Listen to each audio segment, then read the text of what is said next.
सखी सहेली। सखी सहेली।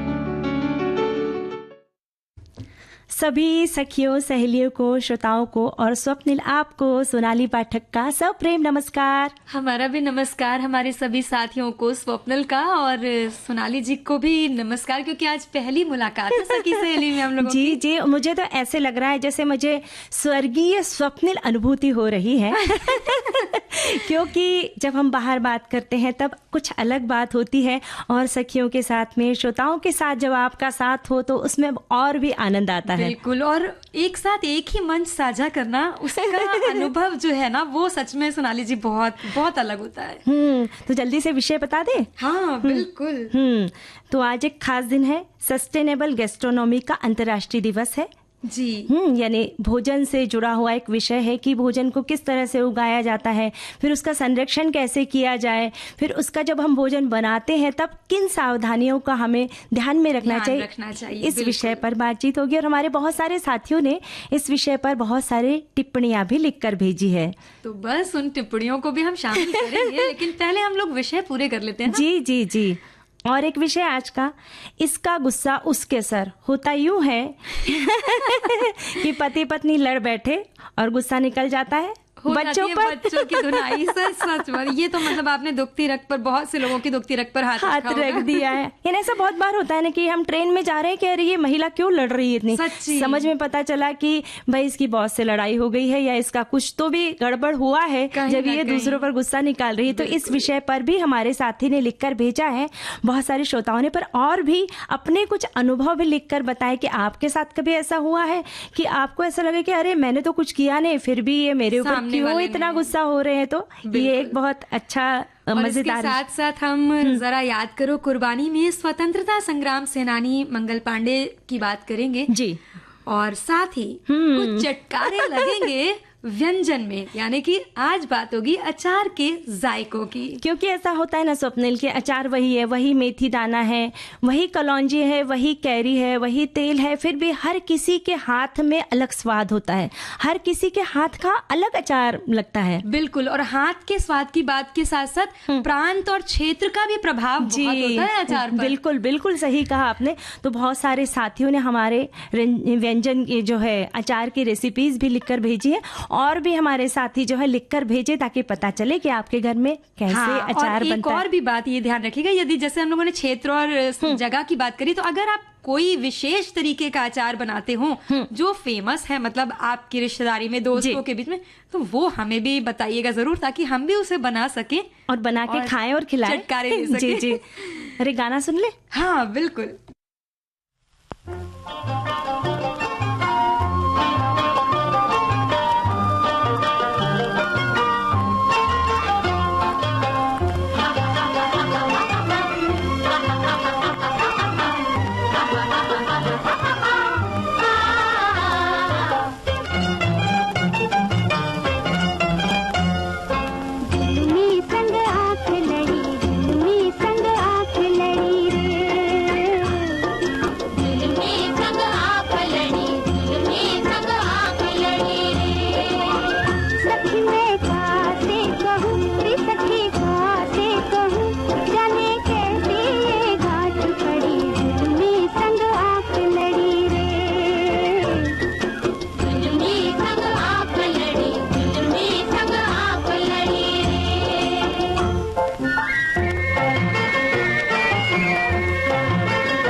तारों की छाँव में बुलाए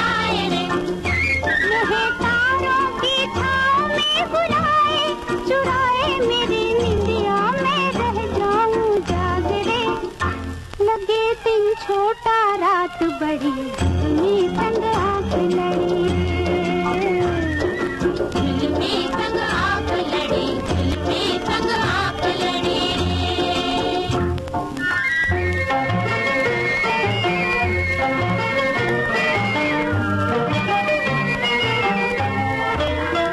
बातों बातों में रोग बढ़ा जाए, बातों बातों में रोग बढ़ा जाए रे, बातों बातों में रोग बढ़ा जाए, हमारा जिया तड़पे किसी के लिए शाम से।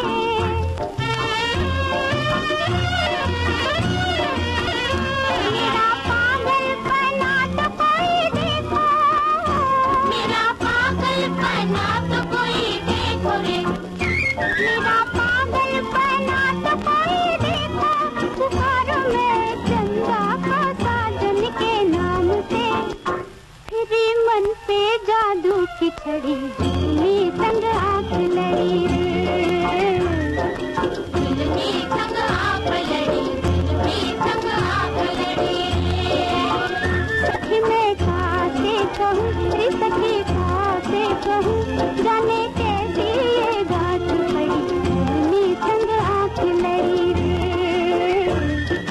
जुल्मी संग आंख लड़ी।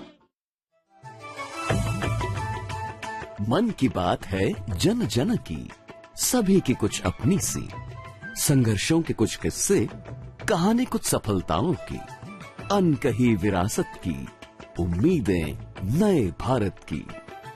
महीने के आखिरी रविवार का रहता है इंतजार, मलयाचल के आंचल से विंध्याचल के आंगन तक, ब्रह्मपुत्र के घाट से हिमालय के विस्तार तक होती है मन की बात प्रधानमंत्री के साथ।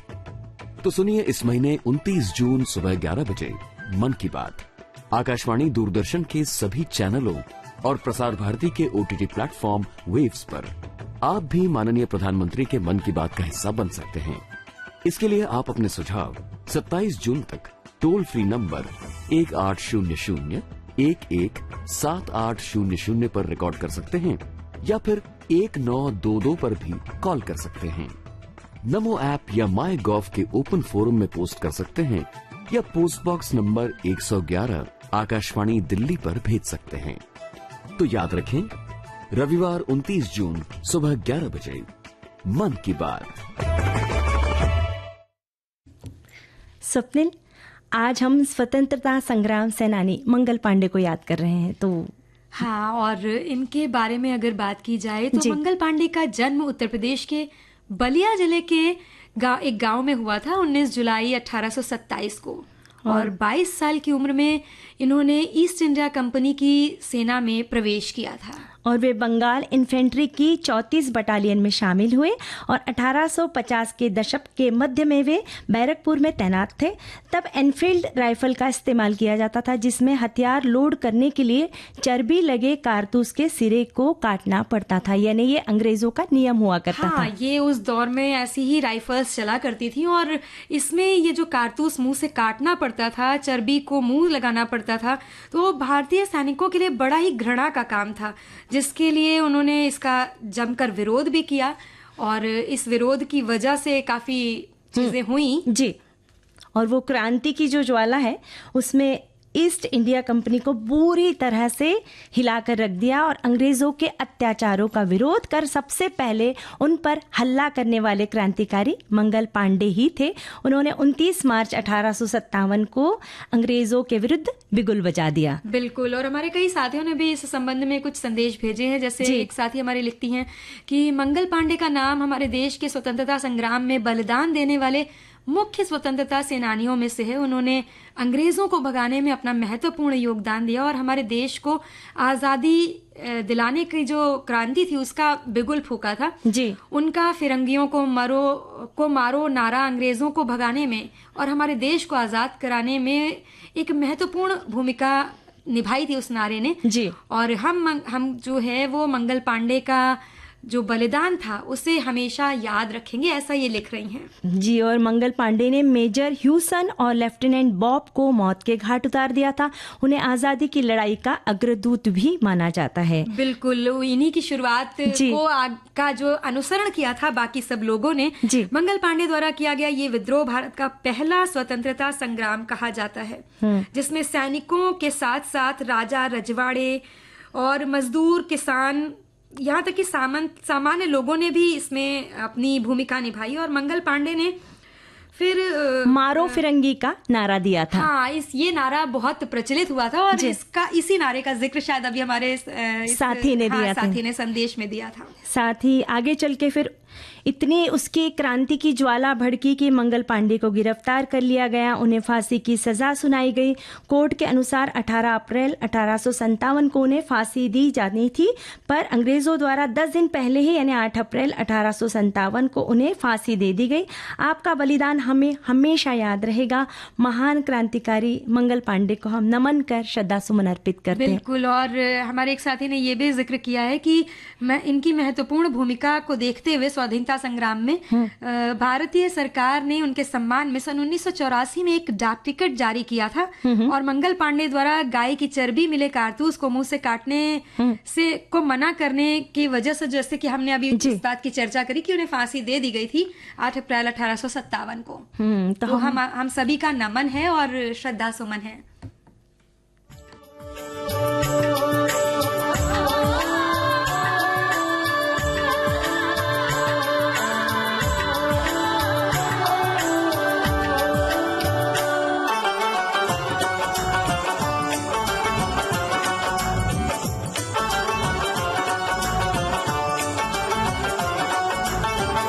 जिंदगी मौत ना बन जाए संभालो यारो, जिंदगी मौत ना बन जाए संभालो यारो, खो रहा चैनो अमन, खो रहा चैनो अमन, हाँ मुश्किलों में है वतन, मुश्किलों में है वतन, सरफरोशी की शमा दिल में जला लो यारो, जिंदगी मौत ना बन जाए संभालो यारो, जिंदगी मौत ना बन जाए संभालो यारो, खो रहा चैनो अमन, खो रहा चैनो अमन, हाँ मुश्किलों में है वतन, मुश्किलों में है वतन, सरफरोशी की शमा दिल में जला लो यारो यारो यारो, जिंदगी मौत ना बन जाए संभालो यारो।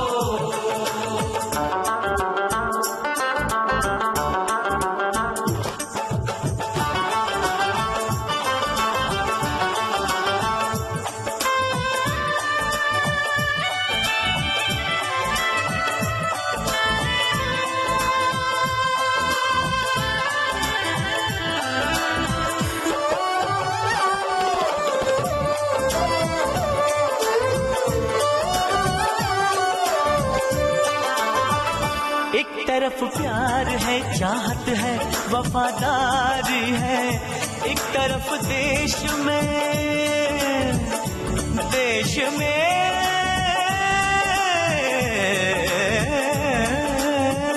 एक तरफ देश में धोखा है, गद्दारी है, बस्तियां सहमी हुई सहमा चमन सारा है, गम में क्यों डूबा हुआ आज सब नजारा है, आग पानी की जगह अब्र जो बरसाएंगे, लहलहाते हुए सब खेत झुलस जाएंगे जाएंगे जाएंगे, खो रहा चैनो अमन, खो रहा चैनो अमन, हाँ मुश्किलों में है वतन, मुश्किलों में है वतन, सरफरोशी की शमा दिल में जला लो यारो, जिंदगी मौत ना बन जाए संभालो यारो, जिंदगी मौत ना बन जाए संभालो यारो, खो रहा चैनो अमन, खो रहा चैनो अमन, हाँ मुश्किलों में है वतन, मुश्किलों में है वतन, सरफरोशी की शमा दिल में जला लो यारो, जिंदगी मौत ना बन जाए जिंदगी मौत ना बन जाए, संभालो यारो।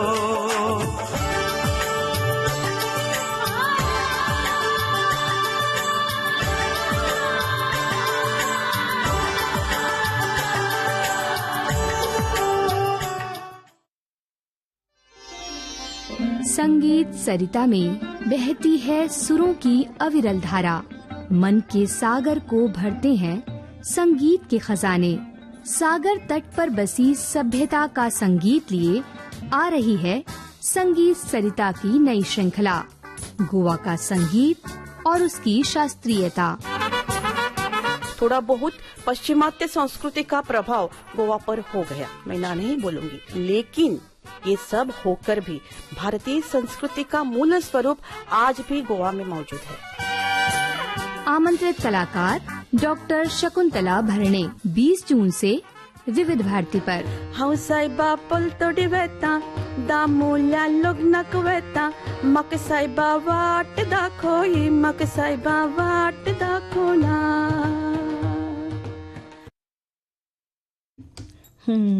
स्वप्निल, आज जो खास दिन है, जैसे हमने शुरुआत में बताया था कि सस्टेनेबल गैस्ट्रोनॉमी दिवस, यानी जिसे टिकाऊ पाक कला दिवस भी कहते हैं, तो प्रतिवर्ष 18 जून को ये दिवस मनाया जाता है और जिसे टिकाऊ पाक कला कहते हैं, जिसका अर्थ है ऐसा भोजन जिसमें हमें ये ध्यान रखना चाहिए कि भोजन सामग्री कहाँ से आती है, अन्न कहाँ से उगाया जाता है, बाजार तक कैसे पहुँचता है, फिर हमारी थाली तक कैसे पहुँचता है। इनमें कई बातें शामिल हैं जिससे अन्न शुद्ध हो, स्वच्छ हो और हानिकारक तत्वों से दूर हो। बिल्कुल, और साथ ही साथ जो भोजन आ कहाँ से रहा है, इसके साथ साथ वो तैयार कैसे हो रहा है हमारी थाली में पहुंचने ये भी बहुत महत्वपूर्ण है। हाँ, जैसे भोजन बनाने के लिए कोयले के बजाय गैस और बिजली का उपयोग हो रहा है, कार्बन के बजाय प्राकृतिक गैस का उपयोग करें, अन्न का उचित भंडारण कैसे किया जाए, इसकी प्राकृतिक तकनीक को अपनाकर कर्मचारियों को प्रशिक्षित करना इत्यादि इस दिन की विशेषता है। मतलब ये जो दिन मनाया जाने के बारे में जो इसका उद्देश्य है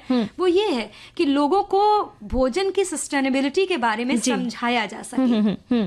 साथ ही उपकरणों का रखरखाव, यानी जिन उपकरणों का हम इस्तेमाल करते हैं भोजन बनाने के लिए, उसे कटाई के लिए, तो उन उपकरणों का रखरखाव कैसे किया जाता है। साथ ही उपकरणों का नवीनीकरण, यानी कि कुछ नई चीज बाजार में आई तो उसे उसका उपयोग कैसे करना है, उसे खरीदना कैसा है, ईंधन, पानी की बचत, प्लास्टिक का कम उपयोग आदि बातें भी बहुत महत्वपूर्ण है। बिल्कुल, आपने सही कहा सोनाली जी। और साथ ही साथ हमारे एक श्रोता हैं, उन्होंने लिखा भी है इसके बारे में, जो चीजें हमने बताई उसके साथ साथ उन्होंने ये भी बताया है कि जैसे सस्टेनेबल जो बात कर रहे हैं हम लोग, उसकी बात यह है कि स्थानीय और मौसमी खाद्य पदार्थों का चयन करें, जिससे कि जो हम ये देखते हैं ना, जैसे बहुत कोई एग्जॉटिक टाइप की सब्जी ले रहे हैं या फल ले रहे हैं हम लोग, मतलब एक तो वो महंगे भी हो रहे हैं, दूसरी वो बहुत दूर से आ रहे हैं और उनके आने से हमारी प्लेट में उसको पहुंचने तक के बीच का जो वक्त है, हो सकता है उस दरमियान वो खराब हो गया हो या उसके साथ कुछ ऐसे केमिकल वगैरह आजकल इस्तेमाल किए जाते हैं ताकि वो अधिक दिनों तक ताजा बना रहे।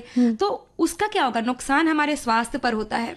साथ ही साथ हमें भोजन की बर्बादी को कम करना चाहिए और पर्यावरण के अनुकूल जो रेस्टोरेंट्स हैं या खाद्य विक्रेता वगैरह हैं उनको समर्थन भी करना चाहिए। और इसके अलावा सतत खाद्य प्रथाओं के बारे में दूसरों को भी जानकारी देनी चाहिए। वैसे यही काम तो हम लोग कर रहे हैं। बिल्कुल सही कहा आपने। और साथ ही स्थानीय व्यंजनों को बढ़ावा देना है। स्थानीय व्यंजनों को बढ़ावा देकर हम अपनी सांस्कृतिक विरासत को संरक्षित कर सकते हैं और अपनी टिकाऊ प्रथाओं को प्रोत्साहित कर सकते हैं। और सतत गैस्ट्रोनॉमी के बारे में शिक्षित करना, सतत गैस्ट्रोनॉमी के बारे में शिक्षा और जागरूकता बढ़ाकर हम सभी को टिकाऊ खाद्य प्रथाओं को अपनाने के लिए प्रेरित कर सकते हैं। और ये बात ये संदेश हमारे एक साथी ने लिखकर भेजा। और इस वर्ष की थीम है स्थानीय बीज स्थानीय भोजन, यानी अपने भोजन में स्थानीय फलों सब्जियों का प्रयोग करना हमें बहुत जरूरी है। बिल्कुल, यही बात हम कह रहे थे ना कि मतलब जो चीजें बहुत दूर से या बहुत देर में हम तक पहुंच रही हैं तो उनकी गुणवत्ता में कहीं ना कहीं प्रभाव आता है। तो ऐसे में जो हमारे पास शीघ्रता से उपलब्ध होने वाली चीजें हैं तो उनके बारे में हमें सोचना चाहिए और लोगों को भी प्रेरित करना चाहिए। और इन सब बातों का ध्यान रखेंगे तो हम अपने भोजन से तो प्यार कर ही बैठेंगे ना। बिल्कुल।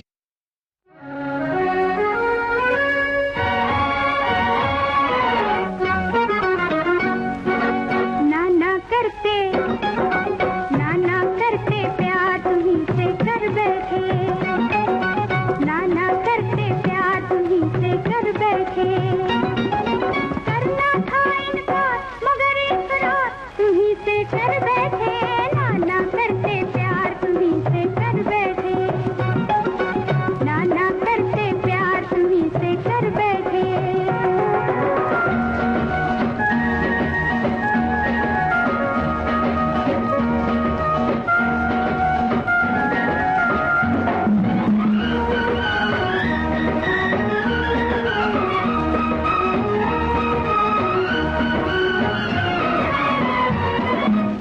को है पता जो तुम्हारी दास्तां थी, होठों पे तो ना थी, होठों पे तो ना थी, मगर दिल में आती। कोई दिल न देगा हमारी अनजान को, हमने दे दिया है तो मानो एहसान को। हम भूले एक बार कि आंखें चार तुम्हीं से कर बैठे, नाना करते प्यार तुम्हीं से कर बैठे। करना था इनकार मगर इकरार तुम्हीं से कर बैठे, नाना करते प्यार तुम्हीं से कर बैठे।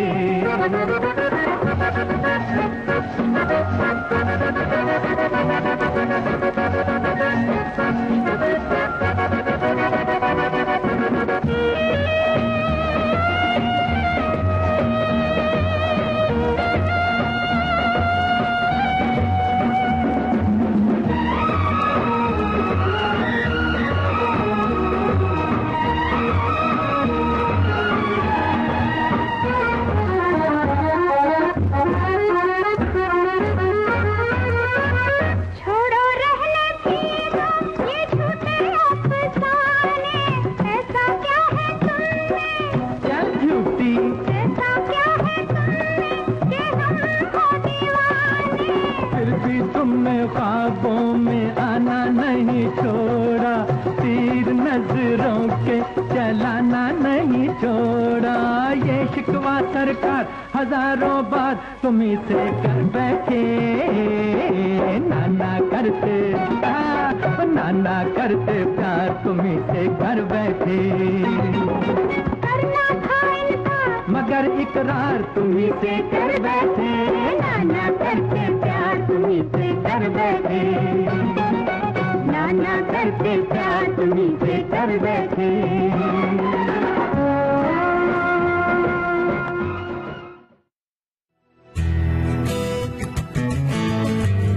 फिल्म लेखक, एक्टर, गायक, निर्देशक अमोल गुप्ते।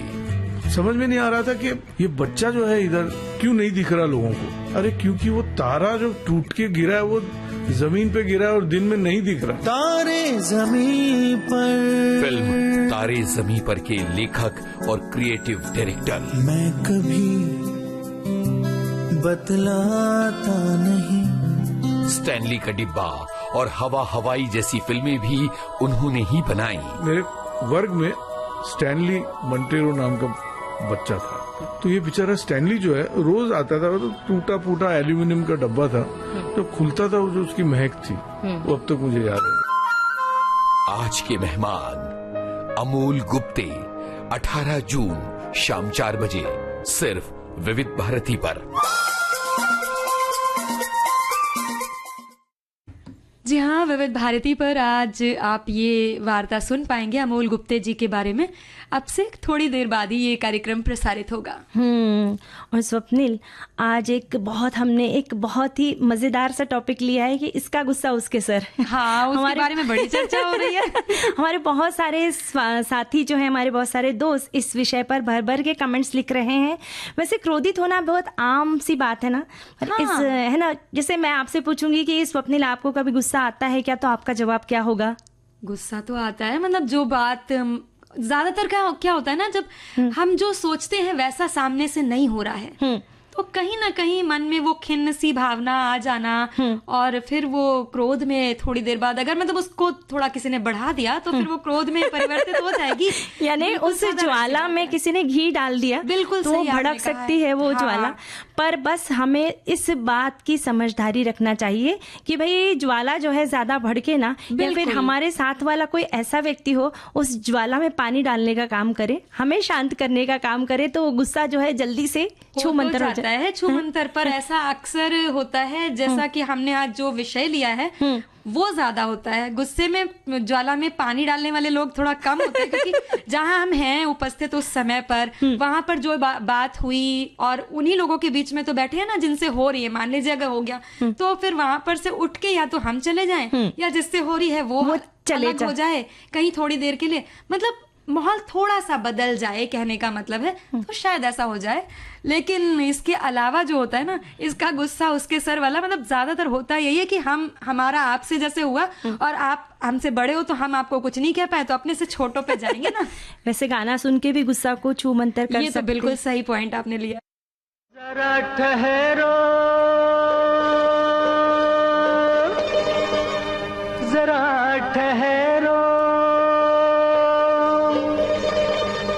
सदा मेरे दिल की जरा सुनते जाना। खुली पलक में झूठा गुस्सा, बंद पलक में प्यार, जीना भी मुश्किल, मरना भी मुश्किल। आँखों में इकरार की झलकी, होठों पे इनकार, जीना भी मुश्किल, होए मरना भी मुश्किल। खुली पलक में झूठा गुस्सा, बंद पलक में प्यार, जीना भी मुश्किल है, मरना भी मुश्किल।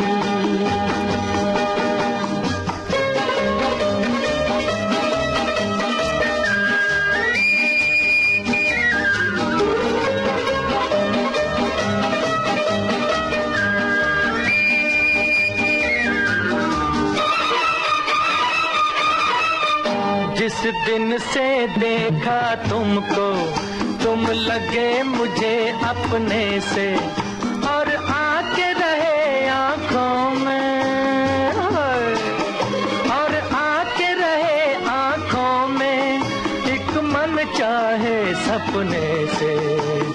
समझ न आए क्या जीता मैं और गया क्या हार, जीना भी मुश्किल, मरना भी मुश्किल।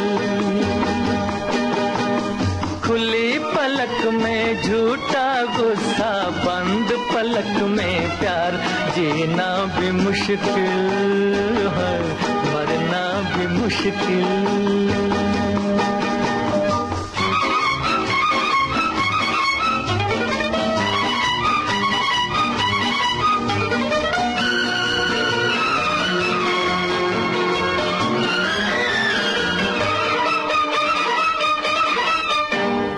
प्यार छुपा के हारे, मैं प्यार जता के हारा, अब तो सारी दुनिया पे, अब तो सारी दुनिया पे जाहिर है हाल हमारा। पहुँच के इस मंजिल पे लौटना अब तो है दुश्वार, जीना भी मुश्किल, मरना भी मुश्किल। कार्यक्रम में वक्त हो चुका है ब्रेक का, तो लेते हैं एक ब्रेक।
ब्रेक के बाद हम फिर हाजिर हैं। कार्यक्रम है सखी सहेली। स्वप्निल कहाँ खो सी गई हो?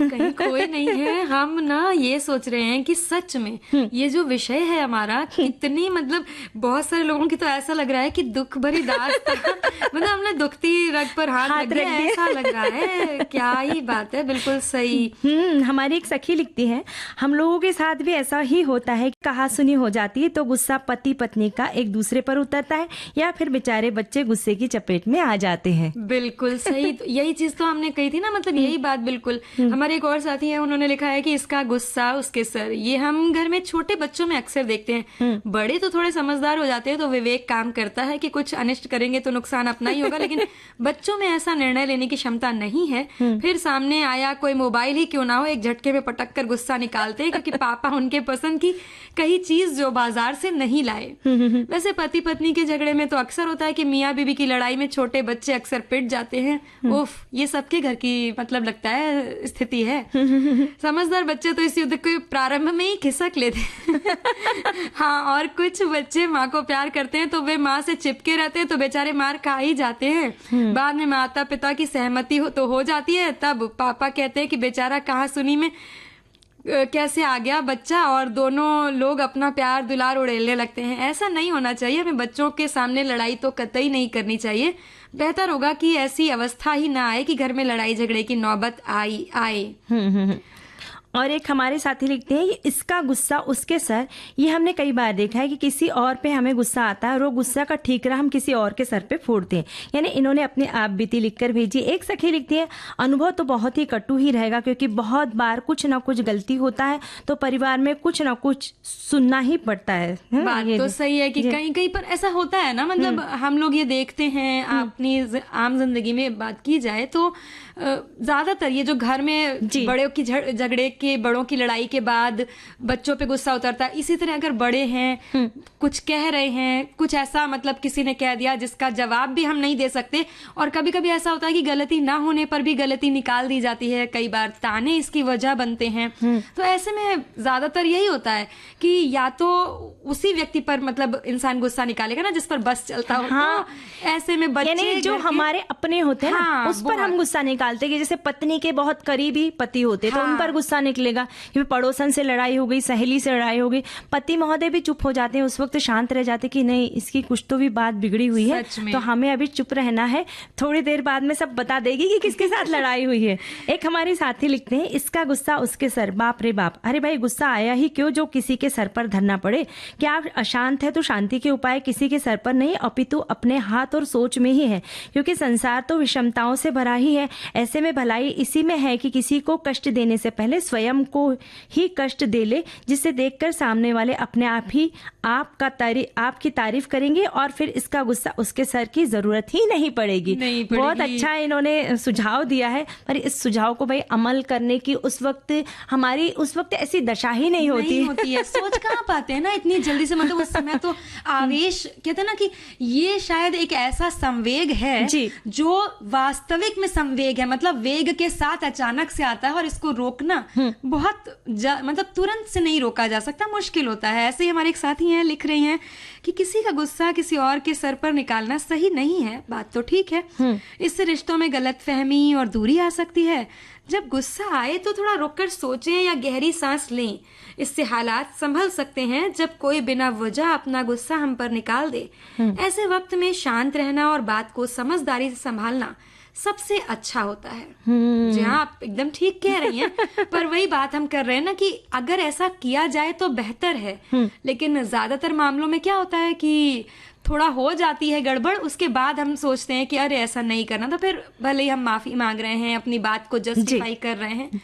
और ऐसा होता है ना स्वप्निल की जैसे अब अपने हैं, जैसे अपनी पत्नी है या पति है या बच्चे हैं, वो तो समझ जाएंगे, पर अगर किसी दूसरे पे गुस्सा निकाल लिया तो फिर दो रिश्ते खराब हो जाएंगे। एक तो जिनसे लड़ाई हुई है उनके साथ में, और जिनके ऊपर गुस्सा निकाला है, दो लोग नाराज हो जाएंगे, दो लोग परेशान हो जाएंगे। हमें डबल मशक्कत करनी पड़ेगी कि दोनों रिश्ते को सुलझाने के लिए, फिर से उन्हें पहले के जैसे लाने के लिए। इसलिए भाई इसका गुस्सा उसके सर ना निकाले तो ही बेहतर होगा। जैसे हमारे बहुत सारे साथी भी इस विषय पर भर भर के कमेंट्स लिख रहे हैं। एक हमारी सखी ने लिखा है, इंसान को गुस्सा कई कारणों से आ सकता है, जिसमें तनाव, निराशा, असुरक्षा या दूसरों द्वारा गलत व्यवहार शामिल है।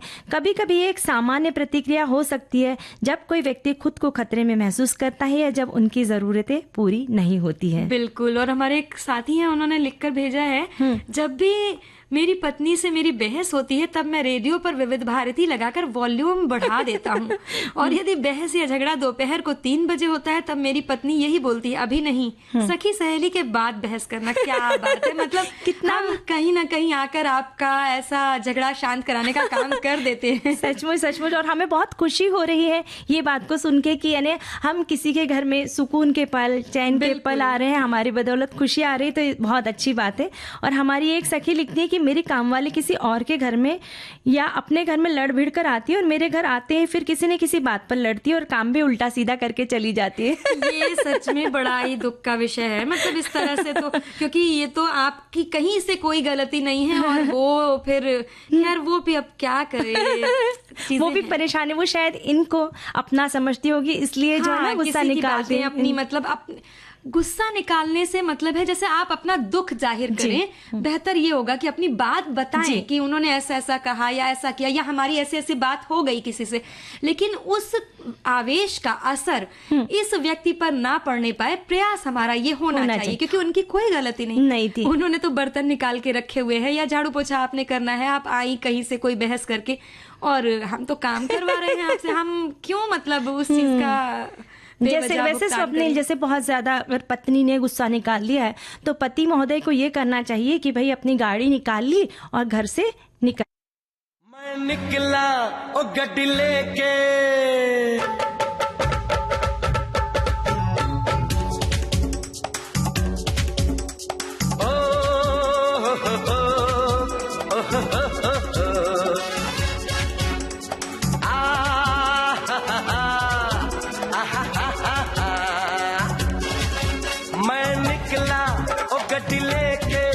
रस्ते पर ओ सड़क में एक मोड़ आया, मैं उठे दिल छोड़ आया, एक मोड़ आया, मैं उठे दिल छोड़ आया। रब जाने कब गुजरा अमृतसर, ओ कब जाने लाहौर आया, मैं उठे दिल छोड़ आया, दिल छोड़ आया।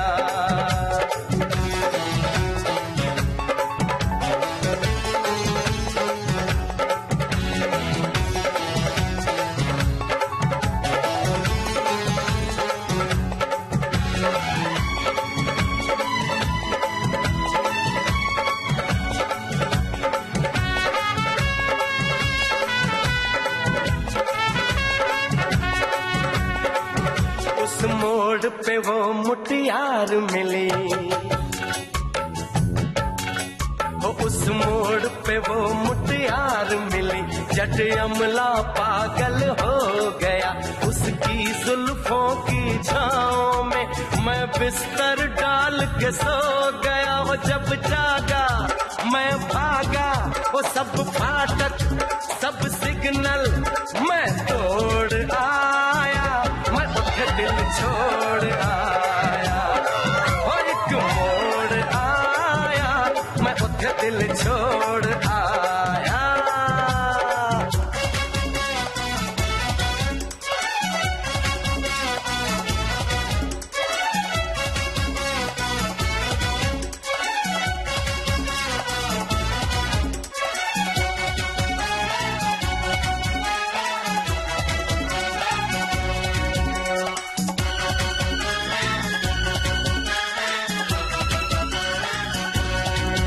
बस एक नजर उसको देखा, बस एक नजर उसको देखा, दिल में उसकी तस्वीर लगी, क्या नाम था उसका रब जाने, मुझको रांझे की हीर लगी। ओ मैंने देखा एक सपना संग उसके नाम अपना मैं छोड़ आया, मैं उठे दिल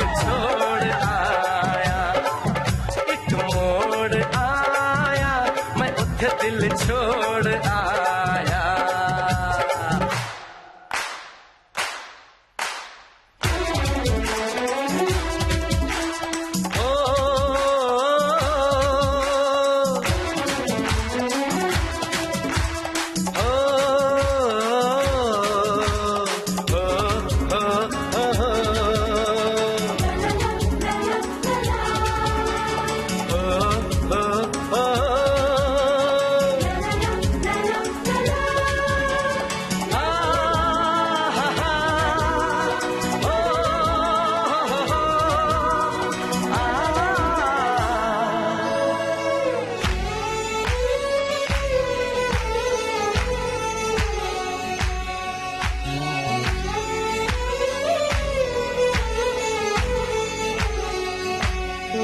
शर्मा के वो यूं सिमट गई, शर्मा के वो यूं सिमट गई, जैसे वो नींद से जाग गई। मैंने कहा कल सुन ओ कुड़िए, वो डर के पीछे भाग गई। वो समझी ओ घर उसके चोरी से, ओ चुपके से कोई चोर आया। दिल छोड़ आया, एक मोड़ आया, मैं दिल छोड़ आया। मैं निकला ओ गड्डी लेके ओ रस्ते पर, ओ सड़क में एक मोड़ आया, मैं दिल छोड़ आया। एक मोड़ आया, मैं दिल छोड़ आया। स्वप्निल, हमारे एक साथी ने बहुत प्यारा सा कमेंट लिखकर भेजा है। ये कहते हैं कि इसका गुस्सा उसके सर, इसका एक मज़ेदार उदाहरण शॉर्ट में दे रहा हूँ। हमारा टूरिस्ट कैब का कामकाज है। अगर मानो एक आध गाड़ी पुणे से गुजरात जाकर आई है, तब चालक डीजल भरकर डीजल की पर्ची ऑफिस में जमा करते हैं। कभी कभी मालिक लोग रास्ते में कितना ट्रैफिक लगा या फिर रास्ते में क्या क्या दिक्कतें आई, ऐसी पूछताछ ना करके सीधा चालकों पे गुस्सा करते हैं कि आज इतना ज़्यादा डीजल क्यों लगा गाड़ी को। वास्तविक कुछ लोग, मालिक लोग दूसरे चालकों का गुस्सा तीसरे लोगों पर निकालते हैं। फिर बिना बात के कौन सुनेगा, गाड़ी चालक भी बोलते हैं एक काम करता हूँ, गाड़ी रात को ऑफिस छोड़कर नौकरी छोड़ देता हूँ। फिर इसका गुस्सा उसके सर करने वाले गाड़ी मालिकों की अकल ठिकाने आ जाती है। बिल्कुल। और हमारे एक साथी है ना, उन्होंने बड़ी मजेदार सी कहावत बताई है इस मुहावरे पर।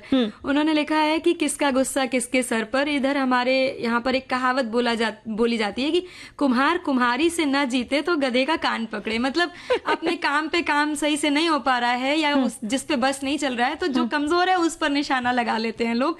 बात तो सही है। और इस तरह से चीजें हमारे यहाँ होती रहती हैं, हमारी आम जिंदगी में भी, कि ये हम देखते हैं ना, अक्सर ऐसा होता है रोजमर्रा की चीजों में। लेकिन पता है इसका, जिसको कहते हैं कि ना साइड इफेक्ट होना, जी, वो जिस पर आपका वश चल रहा है आप उस पर गुस्सा निकाल ले रहे हैं। ये घर में तो चलिए बड़े पे भी आप कुछ कह दे रहे हैं, एक बार को बात संभल जाती है।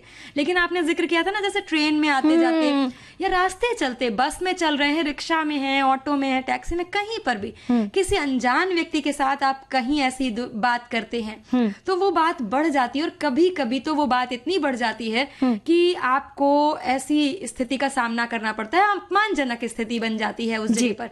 और चूंकि गलती शुरुआत आपकी तरफ से होती है तो आपको भी अंततः माफी मांगनी ही पड़ती है। और इससे ना बस होता यूं है स्वप्निल के सभी लोग परेशान होते हैं और एक तरह से तमाशा भी बन जाता है समाज में। हाँ, कि अरे ये कैसा झगड़ालू आदमी है, ये कैसे झगड़ालू लड़की है जो आई है तब से झगड़ रही है, हर किसी से झगड़ रही है, मुझसे लड़ी, इससे लड़ी, उससे लड़ी, असहज स्थिति बन जाती है। और देखने वालों को क्या है, और आजकल तो भाई सोशल मीडिया का जमाना है, लोग बातें सुलझाने कम आएंगे और पहले फोन निकाल के आपकी वीडियो सोशल मीडिया पे अपलोड कर देंगे।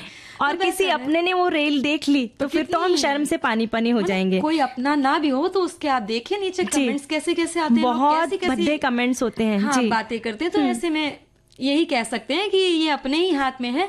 थोड़ा सा धैर्य जीवन में बहुत जरूरी, परिस्थिति में होना बहुत आवश्यक है। एक हमारे साथी लिखते, इसका गुस्सा उसके सर, बचपन की बातें याद आई जब किसी एक का शैतानी हम सभी के सिर पर उतारी जाती है। यानी जैसे बहुत सारे बच्चे हुआ करते थे ना बचपन में, तो 7-8 भाई बहन, एक ने शरारत की तो बस माँ क्या सभी को पीट देती थी, है ना।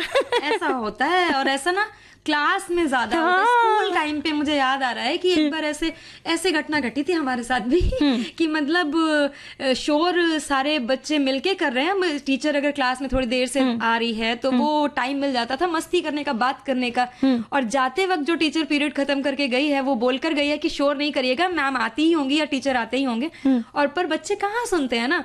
और फिर ऐसे में जो बेचारा सीधा साधा बच्चा बैठ के होमवर्क भी कर रहा होता था या क्लास वर्क भी कर रहा होता था या बुक भी पढ़ रहा होता, आके वो भी सबको खड़े होने का पनिशमेंट मिल गया तो वो भी खड़ा होता है। कहते ना गेहूं के साथ घुन भी पिस जाता है। वैसे गेहूं की बात चली तो हमें व्यंजन भी याद आ रहे हैं ना। हाँ, बिल्कुल बिल्कुल। तो बस बहुत सारे हमारे सखियों ने, हमारे बहुत सारे साथियों ने इस विषय पर बहुत सारे व्यंजन लिखकर भेजे हैं। तो जल्दी से फटाफट बता देते हैं कि हमारे कौन सी सखियों ने कौन से व्यंजन बताए। तब तक एक गीत सुन लेते हैं। हाँ बिल्कुल।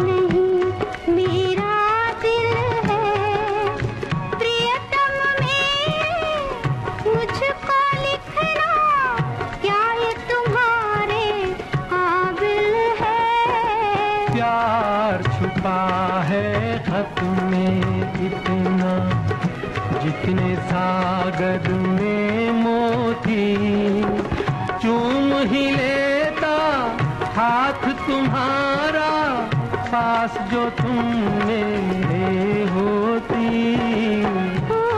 तुम्हें भेजा है खत में।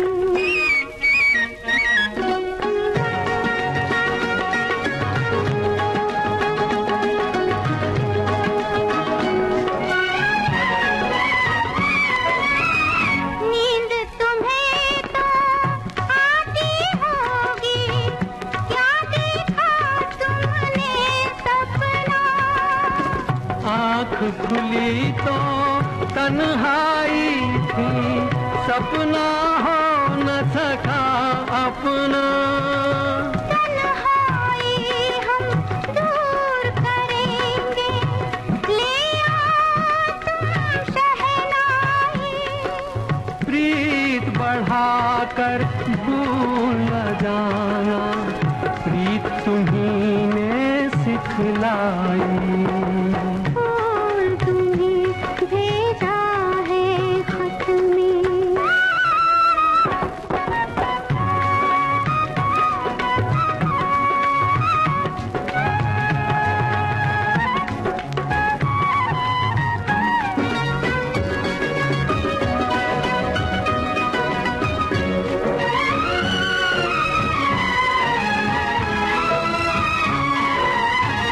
खत से जी भरता ही नहीं, अब नैन मिले तो चैन मिले। चांद हमारे अंगना उतरे, कोई तो ऐसी रैन मिले।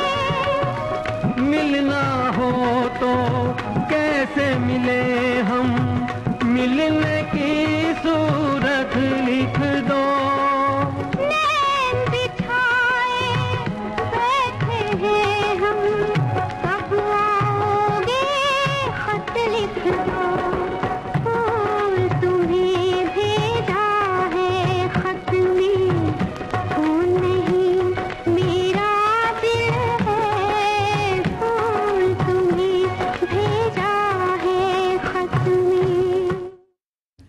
स्वप्निल, अचार और गुस्सा ये दोनों ऐसे सिमिलर लगते हैं ना। हाँ, कहीं ना कहीं थोड़ा सा जैसे होता है ना कि थोड़ा सा गुस्सा अपनी जगह ठीक है। हाँ। लेकिन उसी तरह अचार जो है वो थाली में ना हो तो कहीं ना कहीं थाली थोड़ी सी सूनी सी दिखती है, नहीं? और सूनी सी और है ना थोड़ी सी मात्रा में चाहिए अचार। जैसे हाँ, अचार को अगर हम सब्जी की तरह खाएंगे तो वो हमारी तो बहुत सारी तबीयत करेगा। हाँ, तबीयत खराब हो जाए। गुस्से से जोड़ दिया, नहीं मतलब गुस्सा ज्यादा नहीं करना चाहिए। हाँ, तो नुकसान ही हो जाता है। जैसे थोड़ा सा गुस्सा ठीक है कि थोड़ा सा गुस्सा है फिर जल्दी से नॉर्मल हो गए, वैसे अचार भी थोड़ा सा ही खाना चाहिए, पर खाना जरूर चाहिए ये अचार, क्योंकि उससे जो खाने में जो लज्जत, जो लज्जत आती है वो अलग भी है। और कुछ अचार ऐसे भी होते हैं जो कहीं ना कहीं थोड़े से हाजमे वगैरह को देख करके जैसे नींबू का अचार बनाए जाते हैं, तो वो मतलब फायदा भी करते हैं। और एक हमारे साथी ने अदरक के अचार की रेसिपी लिखकर भेजी है। ये कहते हैं कि हमारे घर मानसून में बारिश गिरनी शुरू हो जाती है, तब हम अदरक का अचार बनाते हैं। अदरक को पानी से अच्छे से धो करके पोंछ करके और उसे काट लेते हैं, फिर उसको छोटे छोटे टुकड़ों में काट कर उसमें नींबू निचोड़ कर और उसमें थोड़ा सा नमक डालते हैं और फिर उसे कांच की बर्नी में भर के रख देते हैं। ये अदरक को भोजन के साथ साथ थाली में अचार की तरह रख लेना चाहिए। बारिश में पचन शक्ति जब मंद हो जाती है तब उसे बढ़ाने का काम करता है। बिल्कुल, जैसे अभी हमने कहा ना ये स्वास्थ्य वर्धक या हाजमे के वगैरह को लेकर बनाया, तो ये चीज ना बहुत फायदा भी करती है अदरक, क्योंकि आपकी जो पेट की जो अग्नि होती है उसको बढ़ाती है, जठराग्नि को बढ़ाती है, और इस वजह से जो खाना है वो अच्छे से पच जाता है।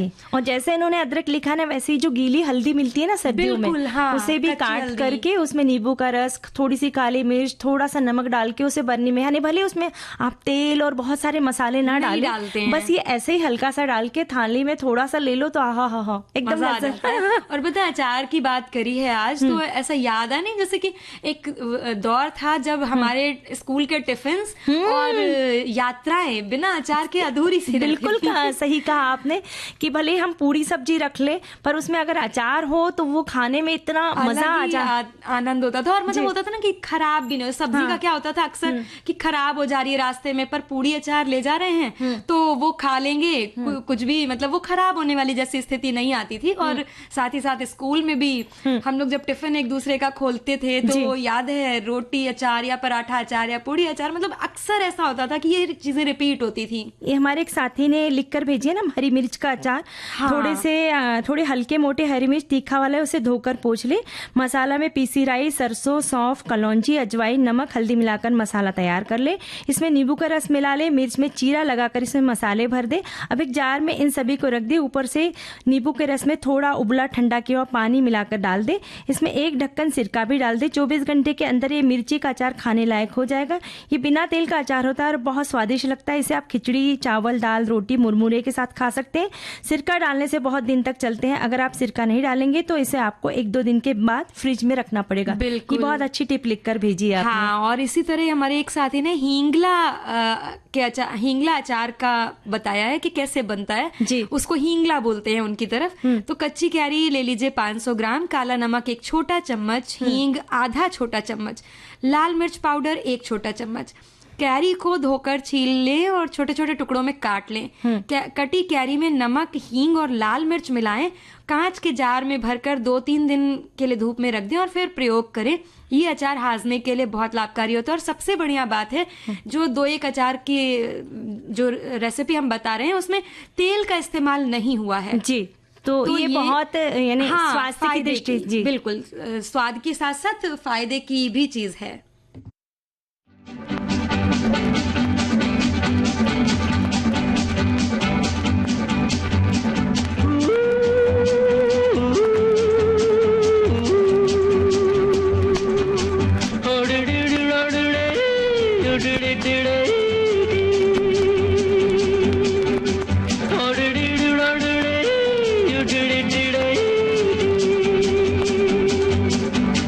मैं हूँ झुम झुम झुम झुम झुमरू पकड़ घूमू बन के घुमरू, मैं ये प्यार का गीत सुनाता चला। मंजिल पे मेरी नजर, मैं दुनिया से बेखबर, बीती बातों पे धूल उड़ाता चला। मैं हूँ झुम झुम झुम झुम झुमरू पकड़ घूमू बन के घुमरू, मैं ये प्यार का गीत सुनाता चला। मंजिल पे मेरी नजर, मैं दुनिया से बेखबर, बीती बातों पे धूल उड़ाता चला।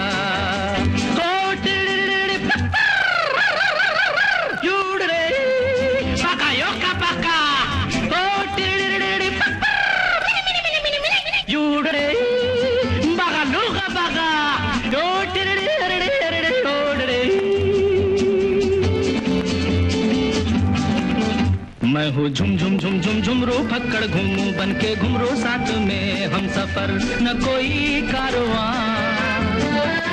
भोला भाला सीधा साधा लेकिन दिल का हूँ शहजादा है। ये मेरी जमीन ये मेरा आसमां।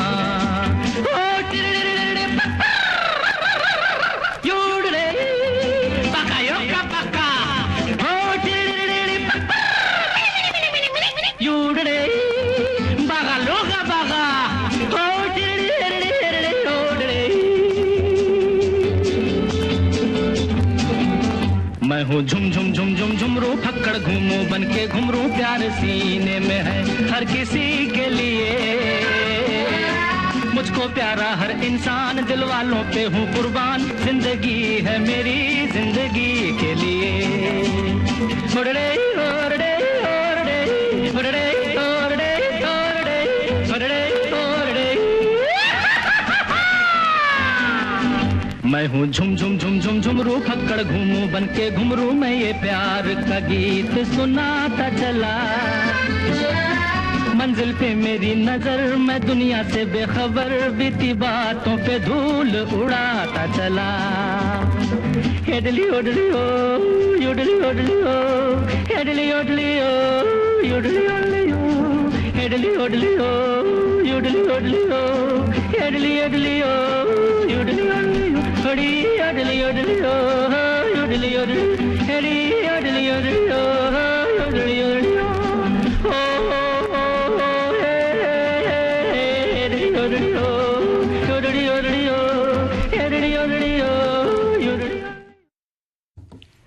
सबसे और इतने सारे अचार बताए तो एक हमारे साथी ने नवरत्न अचार की भी सामग्री वगैरह बताकर भेजी है कि कैसे बनाते हैं ये रेसिपी भी बताइए। कलमी कच्चे आम 1 किलो, चीनी 1 किलो, गुड़ 500 ग्राम, दरदरी काले मिर्च 10, लौंग 6, बड़ी इलायची 4, दालचीनी 1 इंच, बारीक कटी मेवा 1 कटोरी, मगज के बीज 1 बड़ा चम्मच, कटा खोपरा 1 बड़ा चम्मच, घी 1 बड़ा चम्मच।